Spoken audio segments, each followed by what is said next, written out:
Hi friends, আসসালামু আলাইকুম। আরেকটি স্পেশাল ভিডিও নিয়ে আপনাদের সামনে উপস্থিত হলাম। আজকের এই ভিডিওতে আমি আপনাদের দেখাবো কিভাবে এই ধরনের গিবলি আর্ট ইমেজ জেনারেট করবেন। এই ধরনের কার্টুন ফটো এডিটিং কিন্তু আপনি খুব সহজে আপনার মোবাইল ফোনের মাধ্যমেই করতে পারবেন। আপনি খুব সহজে এআই টুলস ব্যবহার করে কিন্তু এই ধরনের ইমেজ তৈরি করতে পারবেন। এই ভিডিওটিতে আমি সম্পূর্ণ প্রসেস দেখিয়ে দিব কিভাবে আপনি এই ধরনের কার্টুন ফটো এডিটিং করবেন। এই ধরনের গিবলি আর্ট ইমেজ জেনারেট করতে আপনার চ্যাট জিপিটি ইউজ করতে হবে। এটা সম্পূর্ণ ফ্রি ভার্সন। তো দেরি না করে চলুন ভিডিওটি শুরু করা যাক। এই ধরনের কার্টুন ফটো এডিটিং করার জন্য আপনার ফোনের ক্রোম ব্রাউজারটি ওপেন করে নিতে হবে। প্রত্যেকের ফোনেই কিন্তু ক্রোম ব্রাউজারটি থাকেই। পর এখানে গিয়ে সার্চ বারে লিখতে হবে চ্যাট জিপিটি। তো আমি যেভাবে দেখাচ্ছি এভাবে আপনারা লিখে নেবেন। তো এভাবে লেখার পর এই যে দেখেন chatgpt.com, এখানে ক্লিক করে দিবেন। এখান থেকে আপনার যদি অ্যাকাউন্ট ক্রিয়েট করা থাকে তাহলে লগ ইনে ক্লিক করবেন, আর যদি অ্যাকাউন্ট ক্রিয়েট করা না থাকে তাহলে সাইন আপে ক্লিক করে আপনি অ্যাকাউন্ট ক্রিয়েট করে নেবেন। তারপর হচ্ছে এখান থেকে আপনি যে অ্যাকাউন্টটি ইউজ করতে চান সেই অ্যাকাউন্টটি সিলেক্ট করতে হবে। আমি এখানে গুগল অ্যাকাউন্টের মাধ্যমে একটা অ্যাকাউন্ট ক্রিয়েট করে নিয়েছি, এই জন্য গুগলে ক্লিক করে আমি এখান থেকে আমার অ্যাকাউন্টটি সিলেক্ট করে দিব। অ্যাকাউন্টটি লগ ইন করে নেওয়ার পর এখান থেকে প্লাস আইকনে ক্লিক করে আপনি যেই ইমেজটি কার্টুন ফটো তৈরি করতে চান সেখান থেকে সেই ইমেজটি সিলেক্ট করে নিতে হবে। তো আমি যেই প্রসেসটি দেখাচ্ছি এই প্রসেসে আপনার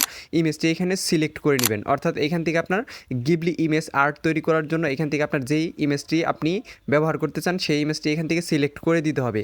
তো দেখেন আমি এই ইমেজটি দিয়ে এখান থেকে একটা কার্টুন ফটো তৈরি করব। এখান থেকে আমি যেই লেখাটি লিখতেছি আপনারও কিন্তু সেম লেখাটি এখানে লিখতে হবে। এজন্য আপনি এই লেখাটিকে স্ক্রিনশট দিয়ে রেখে দিতে পারেন। তো make a studio Ghibli art এই লেখাটি লিখে আপনি সেন্ড করে দিবেন। এখানে কিন্তু আপনার কয়েক সেকেন্ড দেরি হতে পারে, অর্থাৎ হচ্ছে আপনার এখানে প্রত্যেকেই কিন্তু এই ধরনের ভাইরাল ফটো এডিটিং করতেছে, সেজন্য হচ্ছে আপনার চ্যাট জিপিটির যে সার্ভার আছে সেটা কিন্তু একটু বিজি থাকতে পারে।